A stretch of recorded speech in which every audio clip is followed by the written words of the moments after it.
Thanks for tuning in to the Drive On podcast, where we're focused on giving hope and strength to the entire military community. Whether you're a veteran, active duty, guard, reserve, or a family member, this podcast will share inspirational stories and resources that are useful to you. I'm your host, Scott DeLucio, and now let's get on with the show. Hey everybody, welcome back to the Drive On podcast. Today, my guest is Natalie Shand-Spellman, or Coach Nat, as she's known. She is a Marine Corps veteran who served in Iraq and knows firsthand the impact stress can have on our bodies and our lives. She's an occupational therapist and the author of the book Drop Stress Like a Hot Potato, which helps readers practice self-care and live a purpose-driven, fulfilled life. And we're going to be talking about how to reduce stress and live a more purpose-driven life. So welcome to the show, Natalie. I'm glad to have you here. Scott, thank you so much for having me on your show. It's a pleasure being here, and I'm so excited about all the things we'll talk about today. Yeah, me too. I think stress is definitely one of those things that is a huge issue. We may not realize how big of an issue it is, but it can definitely be a huge issue. And I'm looking forward to getting into that conversation with you and learning more about how to manage that and all that kind of stuff. But first, why don't you tell us a little bit more about yourself and your background? So, Scott, as you already mentioned, I am a combat Marine, and I remember vividly I was in Iraq, and then 2 weeks later, I was back in the United States. And before you know it, I was transplanted back at home with my family for Thanksgiving. And I just felt like, you know what, it was a disservice because in a war zone 2 weeks prior, and then 2 weeks I was home. And I just realized that we didn't have a chance. I did not have a chance to transition to being a civilian. I mean, I was in a high stress environment, and before you know, I was home in a calm environment. And I didn't take much notice of that. But as soon as I continued with my life and I started living and starting a family, I went to college, got my degree as an occupational therapist, I recognized that I was actually faking life. And it got to the point where one day I was just standing in the bathroom mirror, and I would just remember just standing there, just washing the makeup off my face. And when I looked at myself, I saw that I was hurting. I was broken. There was something seriously wrong. But as a typical Marine, I just rolled my shoulders back and I reminded myself that, you know what? I'm strong. I'm tough. I got this. And you know what? Eventually, I ended up in the ER. And the reason was that my right side of my body was not functioning. And I was scared. I was scared because I was a new mom. I was like 34 years old, and my right side of my body wasn't working. And in that moment, I just felt like my life just flashed in front of my eye because I realized that this diagnosis does not sound well. It sounds as if my life could stop. And I remember my stepmom was present with me, and she got on the phone and she called her friends from church. They're like, we need prayer. And something miraculous happened that day. My body started to function again. And they did a CAT scan, they did the MRI, they did all these different testing, and they didn't find anything. And the diagnosis was just like, female, young woman, stroke-like symptoms, and that was it. It didn't make any sense to them as to what had just happened. And when I left the hospital that day, there was this new zeal, there was this new passion, and there was a mission because how is it that I work with these patients who had strokes all the time? They didn't have a second chance, but I did. And that was the day when I went on a mission because I needed to get to the bottom of this because I was dealing with like emotional stress, spiritual stress, physical stress. It was a combination of stress. And I went on a quest and I came up with all the answers. So that's why I'm here today, just to share the wealth of knowledge I found through extensive research. And it's amazing how much impact stress can have on our bodies. Physically, mentally, obviously, can have a significant impact, but the physical symptoms could think that there's something totally different wrong with you because stress can manifest itself in so many different ways within our bodies. And you end up going to the doctor, you think it's one thing, and it could really just the root cause just be that you got too much stress in your life and you need to figure out how to manage all of that stress because yeah, you can try to eliminate some stress, that sounds great, but in reality, there's always stress in life. And so we need to work at how we manage that stress and not let that overwhelm our bodies, our minds, everything else about us. And we have to be able to figure out how to do that. So you served in Iraq, right? And so that obviously in a combat zone, that's about as high stress as it gets. And Exactly. and so Exactly. so tell us about your experience there. I kind of want to go back a little bit and talk a little bit about that and talk about your experiences and what your stress levels were like. Obviously, being in combat, that's a stressful situation. And then we'll go from there. Okay. So I actually volunteered to go to Iraq. I was one of those female Marines who thought that she could conquer the world because I felt like I had to prove something. I had to prove that, you know what? I am better than any man. If I'm wearing the billboard that I'm a Marine, I gotta step to the plate. I gotta stand tall. I'm an advocate for women to be in the military, an advocate for women to be on the front line. So I thought that, you know what? To prove that I am as good as any male Marine, I'm gonna volunteer. I will serve my country. And it's easy to have the talk about, "Well, I'm a Marine, you're hardcore. I'm a Marine, I'm hardcore, I'm strong." But when you get into a war zone and there are bullets flying, all that talk was kind of cheap. And I realized that, oh my gosh, this is for real. We have Marines going home in body bags. And here I was trying to prove a point as a woman, I can do it all. And I remember I stayed there for 9 months, actually 7 months. Marines, we stayed like around 6, 7 months. And I remember 2 weeks before we were scheduled to return home, we were hit with mortar rounds. And the challenge was that it hit the armory that was right next to our barracks. And I remember it was this cool evening, we went for a run. And out of nowhere, there was like the armor was in flames. And it became like, oh my gosh, is this going to be the end? Are we going to be returning home? Because, like I said, we're scheduled to return home in 2 weeks. And when we saw that, you saw young kids, we're young kids. We were scared, we were panicked, we weren't quite sure what was going on. Are we going to see our families ever again? And I remember looking into the faces of other Marines. In that moment, we realized that, you know what? We have each other, we have camaraderie. But at the end of the day, we're not quite sure what's going to happen next. And fortunately, nothing else happened after that. We were able to assess the situation. It was nothing too serious. It was just a threat where we just got hit, but it was nothing major where we didn't have any casualties. But that reminded me how fragile life is, that in a moment, everything could be taken away from you. And I came back home with all that suppressed emotions. No one truly knew what happened in Iraq because you come back home saying, yes, I've served my country. I've done all these great things. But those emotions, those little trauma, it stays and it stays and it rules in your mind. And then that's what happens later on in my life. It all came to a crashing halt. It really affected me on so many levels. Right. And so you've obviously had to deal with stress during combat and then bringing that back home with you, not having maybe adequate time to decompress after that coming back home. And I know that's a common story, especially these days Yes. where we're able to get on a plane and the next day we're home basically, right? Like Yeah, there's that's no what happens. transition period there. When you think about troops from World War II, for example, fighting in Europe, fighting in the Pacific, a lot of times they had to get on a boat and it was, a week or so they were on a boat traveling Yeah. across and they had all that time.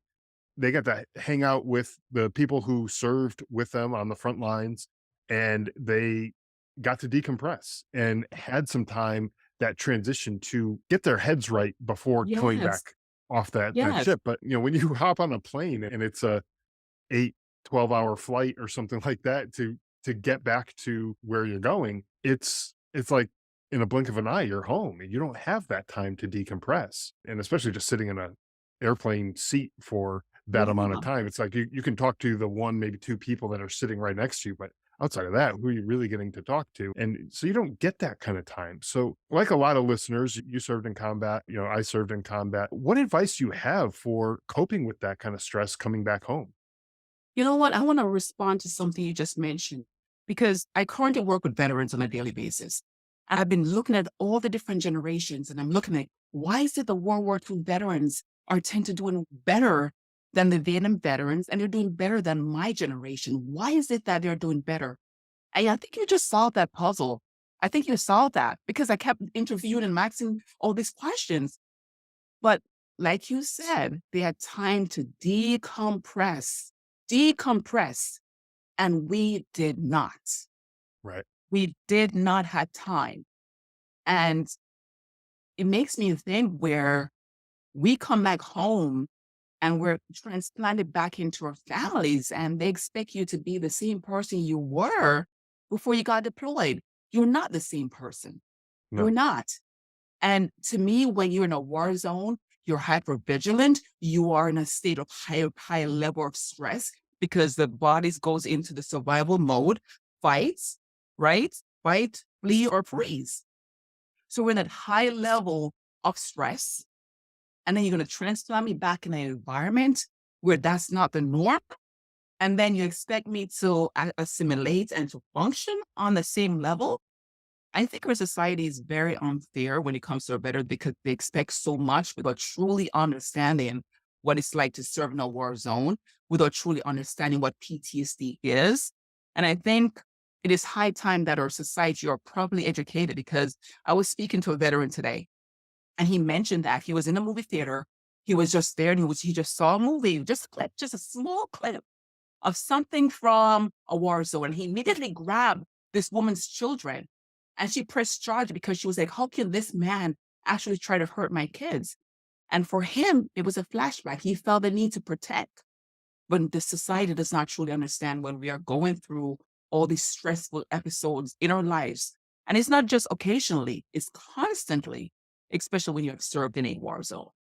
Yeah, the military does a great job at helping us put the uniform on, train to Exactly. learn how to be a Exactly. soldier, be a Marine, be a Yes. sailor, everything. They Yes. do a great job at that, but Yes. they don't do a good job at teaching us how to take that uniform off and become a Thank civilian you. again. Thank you. Like I said, because my heart gets so upset because, like I said, I do work with veterans on a daily basis. And I see this cycle of our veterans are here this month and they're back in again. The diagnoses are the same. And it's just repeated cycle where obviously our veterans are not coping. And at the same time, too, the system we have in place to help them may not be working as well as we think. Sure. So I think there's a breakdown between transitioning from active duty, or is it a transition when we get back home? What is it we can do to help our veterans assimilate better into civilian way of living? And there's a disconnect. There is, yeah, absolutely. Now, I wonder, is there a way through a lot of your training and everything, I wonder if is there a way to prepare ourselves in advance so that we Yes. can deal with stressful situations that we anticipate? Like, so for example, if you're going to deploy to a combat zone, there's going to be all that high stress and things like that. Is there a way to physically and mentally prepare yourself for what's to come so that you can manage that stress a little bit better? Yes. And I do talk a lot about that in my book. My book is called Drop Stress Like a Hot Potato for Busy Women. But it's not only for busy women, it is all the information I am just sharing out and the market obvious for women who are more stressed. But the reality is that the content in the book talks a lot about all the proactive tools you can actually implement in your life to pretty much handle stress. For example, there's a 5-step strategy, my protocol for handling stress. And one of those techniques is called being the stress detective. When I say the stress detective is that you are in the moment. And when you are in that moment, you are observing rather than judging your environment. You are pretty much observing. And let's say I'm having a conversation with you, Scott, and I realize that, you know what, I'm being triggered by the words coming from your mouth. Typically, because I'm triggered, I'm going to be very reactive. Before you know it, my fist may be tightening up. My heart is beating faster. I may say the first thing that comes to my mouth, or I may start actually being physical. The difference now when you use a proactive tool, notice we're not using the reactive method of reacting, but if you're using the proactive tool of observing, you're paying attention to yourself in the moment. Am I getting angry? What are my thoughts? What are my feelings? And what's going to be my reaction if this person does not stop saying those words, right? Right. And when you start observing, and you become so aware that you have that choice, you have that decision in that moment, say, you know what? Instead of me want to punch the person without me want to get physical, without me want to do that, I'm going to change my thoughts. I'm going to assess, like, you know what? Maybe I see I'm getting upset. Maybe I need to take a deep breath. Maybe I need to pause. Maybe I need to take a deep breath and maybe walk away. So it's one of those techniques where you are observing, you're assessing, and it's a whole step. There's a whole process that you go through. But that helps me in so many ways because I know I get triggered at times with certain words, with certain tones. And if I'm not careful, I have to really observe myself in the moment just to make sure I gain control over the situation. Okay. Yeah. So that's a good way to be able to manage that stuff that comes at you. And you can see that stuff. A lot of times you can see that stuff coming too, where Yes. you might be in a certain situation where, you know, okay, in the past I've been stressed, I've been triggered, I've been dealing with various issues, and I know that it's probably not going to be the best situation. I might have to Yes. do it. It might be part of your job. It might be something like that. Maybe even going to talk to your kid's teacher who just you don't get along with, or something like that. And you know that you want to reach across and strangle the person, but you know you can't do that either. So you kind of have to prepare yourself mentally before you go walk into that classroom or whatever. Um, and I say that all jokingly, obviously, but there are those times when you do end up in those situations where you're like, I can't stand the way this person talks or the way they treat me or whatever. And you know it's going to be stressful. So you Yes. know ahead of time, okay, I need to pay attention to my own reactions and how I'm conducting myself. So that way I don't let this escalate to a point where I'm actually making it a physical thing or anything like that, because that would just be the worst case scenario, right? Exactly. And the secret I also use is this technique I have incorporated. It's called purpose-cising. And what purpose-cising is that you are immersing yourself in a state of positivity. And it is a great way to start your day. And it's also a great way to end your day. So, for example, a morning routine would include me waking up in the morning and instead of me just rushing out the doors, I know that I'm not mentally prepared to handle any challenge that may come my way. So it's so crucial for me to be mentally and spiritually and emotionally be prepared for the day. So when I purposize is that, let's say I may turn on inspirational music. When I turn on inspirational music, I immerse myself in a state where I could hear the music. It talks to my heart. It gives me a positive and a very uplifting message. I could feel happiness. I could feel joy. I could feel peace. I could feel centered. I could feel I'm in a state where I am not stressed, but I'm in a state of high level of positivity. And when I do that, I may spend some time just listening to another uplifting message or just, it's just positively like maybe 30 minutes or so of positivity. It could be through what you read, like a devotional. It could be through a podcast. It could be through a YouTube video, anything that's positive. And when I do that, when I leave the house, I'm in a better state of mind. I know that my tank, which may have been empty, is now filled to capacity, right? So when my Right. cup is filled, when I go through the day, I have enough to give to somebody else. It's like having enough oil in your tank so you can actually get where you need to go. So when I'm full, I'm better able to serve. When I'm empty, I'm stressed and I get like very frustrated and overwhelmed quite easily. But when my tank is full, I have a little more to give. I'm a little bit nicer. So I Right. can And handle challenges of life better, way better.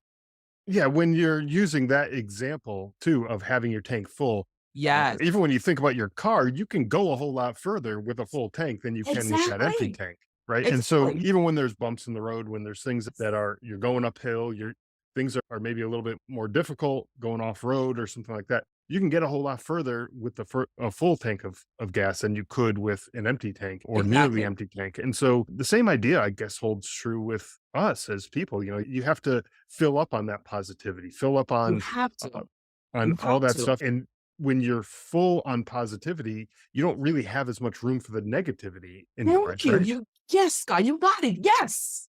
That's the message. That's Oh, the cool. message. So we're done, right? No, just kidding. So, all of these things I think are great ways to build that muscle of resilience when it comes to these stressful situations that we may see coming. We know we have this event, we know we have this meeting or whatever coming up.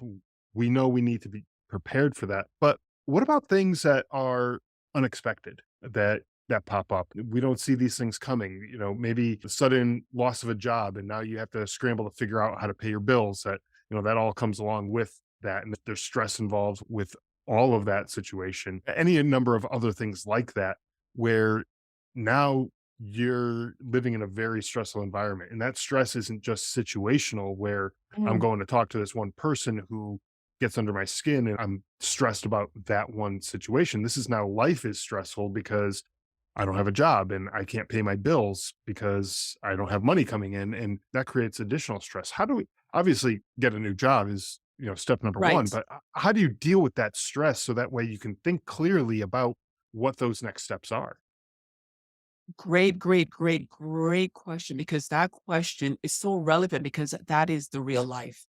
And the answer to that I cover in so much detail in my book, in so much detail, especially in Acts. There's a section in the book called Acts Coach Nat. And that's where I talk about those real life situations where sometimes we tend to fluff things, but when it comes to the deep issues, we're like, oh my gosh, this happens. And within our veteran culture, most times when things like this happen, the natural thing for most of us to do as veterans is to start drinking. And when we start drinking, that's where it goes down a slippery slope. And before you know it, it leads to one thing and to one thing. And before you know it, you're in a state where alcoholism is like a big thing. So, like I would say, in any moment, no matter if it is something major happens in your life, it goes back to your reaction in the moment. Being that silent observer, you're like, oh my goodness, I've lost my job. Am I going to be reactive? Am I going to start drinking? Am I going to hurt someone because of I've lost a job that is so meaningful to me? You have to step back in those moments. You have to be that silent observer. You have to assess that environment. You have to assess your state of mind. And sometimes to clear your mind, it's best to do something meaningful. It is also great to let de-stress. Let's go do some deep breathing. Let's go for a run. Let's distract myself by doing something challenging, a brain teaser. Do something just to take your mind off the stress, right? When your mind is clear, that's when you're able to better strategize. Okay. So when you do all of that, ways to de-stress, you need to sit down. You could purpose-size a little bit, get your state in a good state of positivity, do some deep breathing. When you do some deep breathing, where you know that it's turning off the stress response system in the brain. So you need to deactivate your stress response, right? Then after that, get in a state of positivity. And sometimes when we worry and worry, it's all in your head. You have to declutter your mind, put all that information on paper, right? When it's on paper, you're able to see the bigger picture. I'm stressed because I lost my job. Okay. So what's the next step? Alrighty. How is this affecting me? It's affecting me because I can't pay my bills. Okay.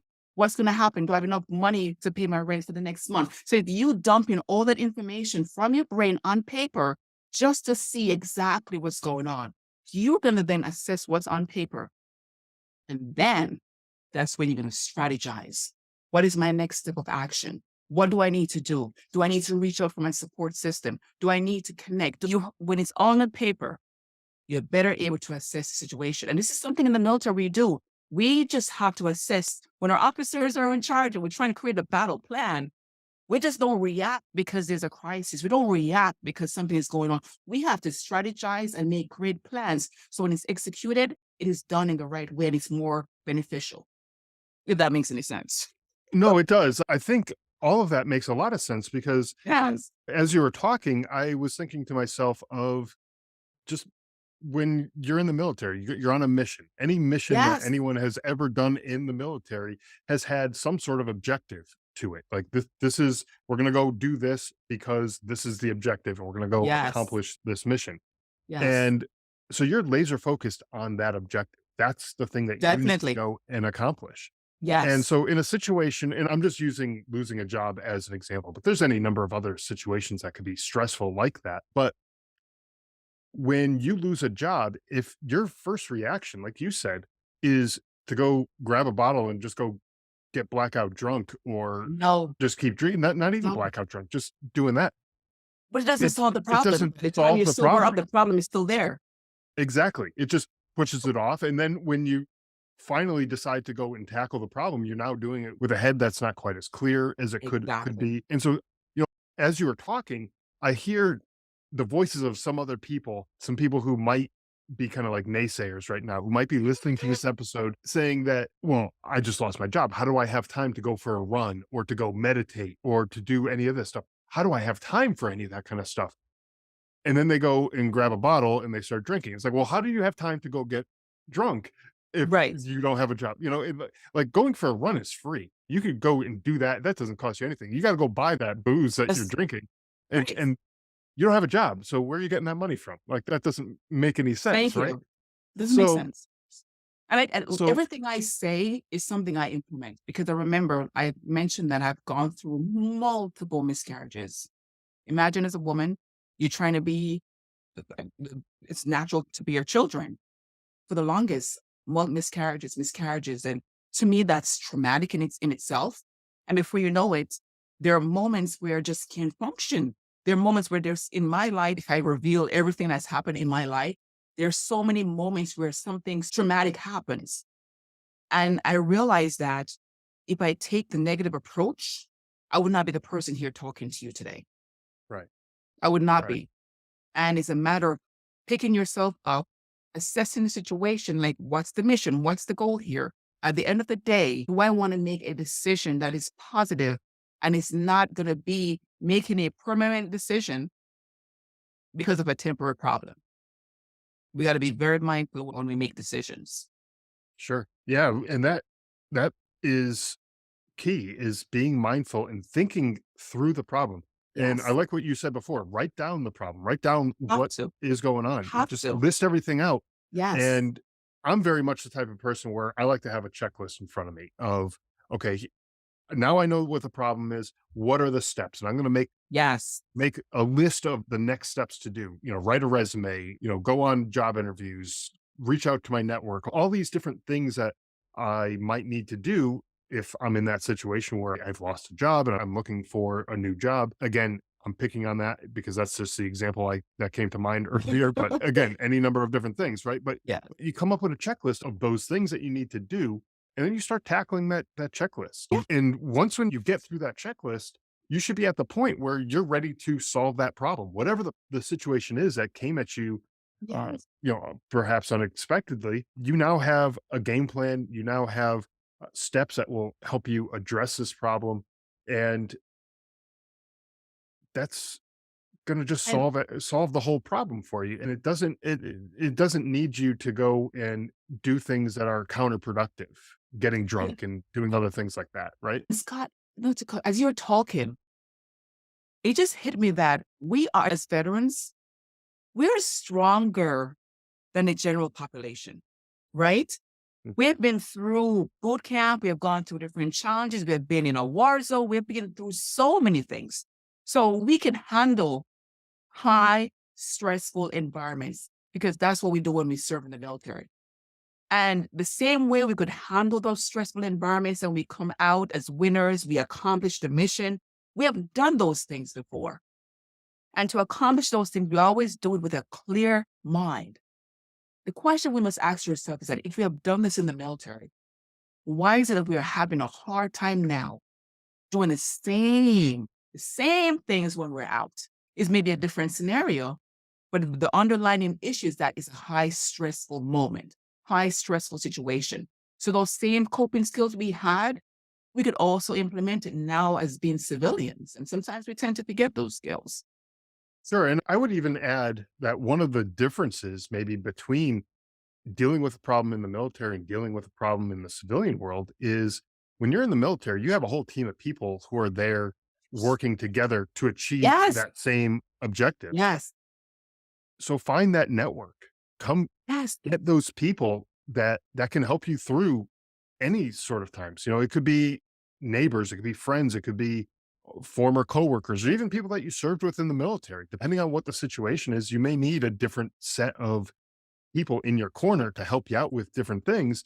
So lean in on that network. You met these people at one point in time, you built a relationship with those people. Mhm. And I think part of it too is keeping up those relationships. And I know I'm guilty, just like a lot of other people, of not doing a great job at keeping up older relationships. But, reach out to people if you need the help and you know that there's people in your network who have that ability to help you out. Reach out and see if they're able to help, but also be receptive to helping out other people as well. So that's how that network can kind of help everybody out, everybody get better than they were a day Exactly. before, right? Exactly. You know what? I love that you're saying this because I spend a lot of time thinking and assessing different problems. And I kind of did a comparison to why is it that our veterans as a whole, we're not doing so well when we're out of the context of the military? And when we think about the military environment, what do we have in place, right? We have structure, right? There's a great military structure. And we also have camaraderie. We're very mission driven. There's a purpose to what we're doing. And also at the same time, too, we are given orders, right? So when we have those contexts, we know how to function in that. What if we bring that same concept into being a civilian, right? Not in the true structure of what it is, but what if we live life in a way where we have camaraderie, like you said, we're connecting with our bodies, we're connecting with a support system. We have people in our corners. So when we need support, there's a support corner for us. What if we live our life where we're disciplined, right? We know what we want to accomplish in life. Let's stay focused. Let's say we know what the mission. This is where I come in as a coach. I'm talking about living a life with purpose, living in your assignment, living in your mission. Because when you know where your destination is, you think of life as you driving down the highway of life and you're trying to get to your destination. All of our destinations may look different, but if you have a destination, it gives you a goal, it gives you a destination, it gives you an endpoint.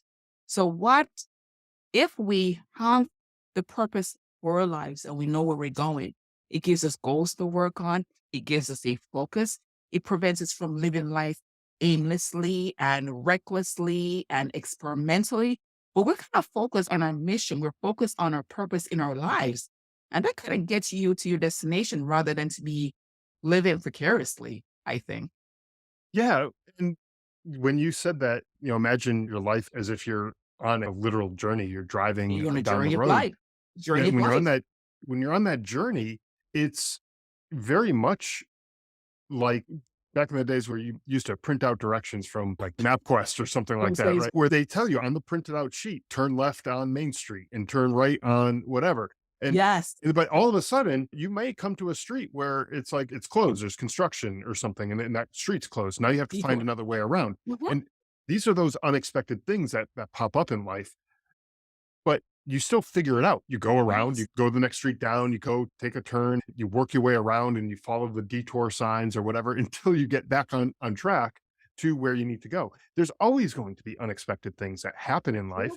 There's always going to be that detour that you need to take. It's like, okay, well, my goal was to at this position at this company in the next 5 years, but there's some downsizing in the company and it's not quite working out the way I thought. Okay, well, how do I get there? And now I just need to take that detour. Maybe it's not going to be 5 years that it takes me to get there. Maybe it might be 6 or 7 or something like that because of those detours. It takes you a little bit longer, but you work your way to still get to that end destination. Just the same way that you would if you're behind the wheel of a car. You Yes. follow the steps to get you to where you need to Your go. destination. Yeah. And without having those steps laid out, if you're just Mhm. going through life, just letting life happen to you, No. you're not going to get that thing done. So I think it's a whole lot less stressful if you're to get behind the wheel of your car and go drive someplace that you've never been to before. You never knew how to get there because you're not even familiar with the area, Mhm. and you're driving through that area. You're going to be pretty stressed out driving through that area because Exactly. you're trying to figure Exactly. things out and you've never been there before. Well, I've never been to tomorrow, in my life. Neither have you or anyone else who's listening. We've never been in tomorrow. We don't know what tomorrow holds. Right. But if we have a roadmap and we have the Yes, directions and the steps laid out of what we want to accomplish, where we want to go, how we need to get there, what the steps that we need to do, then I mean, it's a whole lot less stressful than just winging it, right? Scott, I'm getting so excited with us having this conversation because if all covered, Excellent. Okay. I have it all covered in my book because, like I said, I was lost.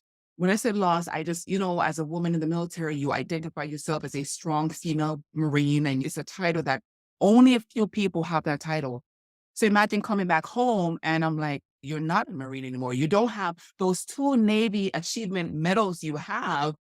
It doesn't mean anything to us right now. Right. So losing my identity, having all these multiple losses in my life, lost relationships, lost babies, lost everything. I kind of got to the point where I was very scattered. I kind of lost my identity and I had to figure things out. So when I had that second quest of life and there was a new surge of mission inside of me, I went on the internet. I went searching. I love research, by the way. I'm a nerd. You may not know it, but I'm a nerd. I love research. I love studying. And I went on a quest for like a year or so. And I researched and I researched and I researched. And while I'm researching, I'm like the guinea pig. So everything I'm researching, I'm like actually practicing on myself. And when I'm doing that, I also found the purpose of my life, right? And when I found the purpose of my life, I know what my purpose is. I know it's for me to start speaking. I pour life into people all the time. I'm encouraging them. Come on, you got to pick yourself up. You got to do right. Come on. You have greatness in you. You got to keep moving. So I know I need to motivate. I already know what my assignment is. I already know what my mission in life is. I already know the strategy to get to my destination. So I figured all of that out and I outlined each step in my book. And I use a whole analogy where life is a journey. You're in your car and you're heading to your destination. And it's all covered in the book where I pretty much gave you the roadmap to get to your destination in life without it being stressful. Because at the end of the day, on a flip coin, stress and purpose are on the opposite side, right? When you're Yes, living in a absolutely. state of stress, you're so focused on the problem. You're so focused on this is what's going on. Life is this, life is that. And you're just focusing on all the negative things that life is doing to you. But if you flip the coin and you're living a life of purpose, is no longer internalized as to what stress is doing to you. It's more you living your life, focus on impacting, focusing on greatness, focusing on making an impact. So when you're so focused on serving and giving and helping and making an impact, you don't have time to focus on your stress anymore. You Right. don't. It's irrelevant. And if you have stress, you're like, okay, let me readjust, let me adapt, let me overcome, let me sort this out. But guess what? There's a mission that needs to be accomplished. There's a destination I need to get to. I have a focus, I have a goal in life. So you just totally change your perspective. Absolutely. And with that, I don't want to give away too much more about what is in your book. I want people to go out and get a copy of the book. So, why don't you tell people where they can go to get a copy of the book? And again, the book name is Drop Stress Like a Hot Potato. So, where can people go to get a copy of the book and find out more about everything that you do? So this book is scheduled to be released December of 2022. And this book can be found on my website at natalieshand.com, or you can actually go on Amazon and just type in the name, Drop Stress Like a Hot Potato. So Excellent. it's an easy name to remember, I think. So if you go on Amazon in December, and after that time in December, you should be able to get an access to the book. And I'm excited about it because this book is, to me, I don't think like the average person. I like things that are clear, simple, colorful. Tell me what I need to do. So there's no lot of reading. I don't do all. It's a workbook. It's simple. It's colorful. You want to find your purpose? This is what you need to do. I need a strategy for my life. This is what you need to do. I need a blueprint. This is what you do. So everything is just simple. Man, mission accomplishment here. We got to get the job done. Let's don't have time for reading. Teach me what I need to do. And when Yep. you do this whole process from moving from stress to power and purpose, you should see results in 63 days. That's when it takes a habit to form in 63 days. Excellent. Well, I'm looking forward to seeing this book coming out. By the time this episode released, the book should already be out. So go to Amazon. For the listeners, go to Amazon, type in Drop Stress Like a Hot Potato. There'll also be a link to the book in the show notes and also to the website that she mentioned earlier. Again, Coach Nat, it's been a pleasure speaking with you today. I think we covered a lot of stuff that I really do think will help people managing the stress in their own lives, but I think people just need to focus on that being intentional and being focused on what's going on in the moment and how their actions are going to help push them towards whatever the goals are that they have in their lives. So thank you again for joining me. I really do appreciate you coming on and sharing your story with us. Thank you so much, Scott. Can I leave a word for your audience? Yes, absolutely. I have to leave a word with your audience. And I just want to let you all know this. Your life has so much meaning, so much worth. You are meant for more. You're meant for greatness. And your mission in life, your assignment in life affects the life of somebody else. When you start living a life of impact and purpose, there's someone else's life that will be affected by your actions. So each day when you start your day, just tap into that inner fire, that inner energy, and recognize that you're here to serve and to make a great impact. And when you do, you'll be less stressed. And you will find more meaning and happiness in your life. So it was nice chatting. I Thank you so appreciate much for those. having me here. Yeah, absolutely. And I appreciate those final words that you had there. I think that was absolutely true. And hopefully people take that to heart. So thank you very much again for taking the time to join us. Okay. Thanks again. Thanks for listening to the Drive On podcast. If you want to support the show, please check out Scott's book, Surviving Son, on Amazon. All of the sales from that book go directly back into this podcast and work to help veterans in need. You can also follow the Drive On podcast on Instagram, Facebook, Twitter, LinkedIn, YouTube, and wherever you listen to podcasts.